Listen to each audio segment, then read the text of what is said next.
మోడీ మనకేమిచ్చిండు? ఏమిచ్చిండు? ఖమ్మంలో మనకు ఉక్కు కర్మాగారం అడిగితే మోడీ ఇచ్చింది గాడిద గుడ్డు. మనము వరంగల్లో రైల్వే కోచ్ ఫ్యాక్టరీ అడిగితే మోడీ మనకి ఇచ్చింది గాడిద గుడ్డు.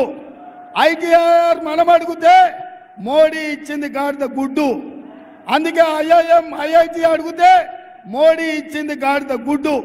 మరి గాడిద గుడ్డు ఇచ్చిన మోడీకి కర్రు కాల్చి వాత పెడదామా? పెడదామా? నేను బీజేపీ ఏం తెచ్చిందంటే మీరు అందరు గాడిద గుడ్డ అనాలి. మోడీ ఏమి ఇచ్చిండు అంటే గాడిద గుడ్డ అనాలి. రెడీనా? రెడీనా? బీజేపీ ఏమిచ్చింది? మోడీ ఏం తెచ్చిండు? బీజేపీ ఏమిచ్చింది? మోడీ ఏం తెచ్చిండు?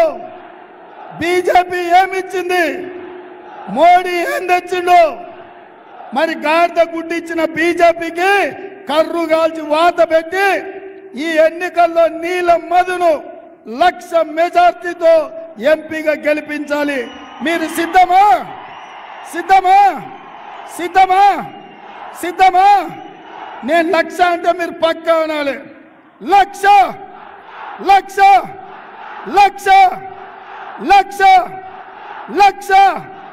1,00,000 1,00,000 1,00,000 1,00,000 1,00,000 1,00,000 1,00,000 జై కాంగ్రెస్! జై జై కాంగ్రెస్! హస్తం గుర్తుకే! హస్తం గుర్తుకే! ధన్యవాదాలు మిత్రులారా.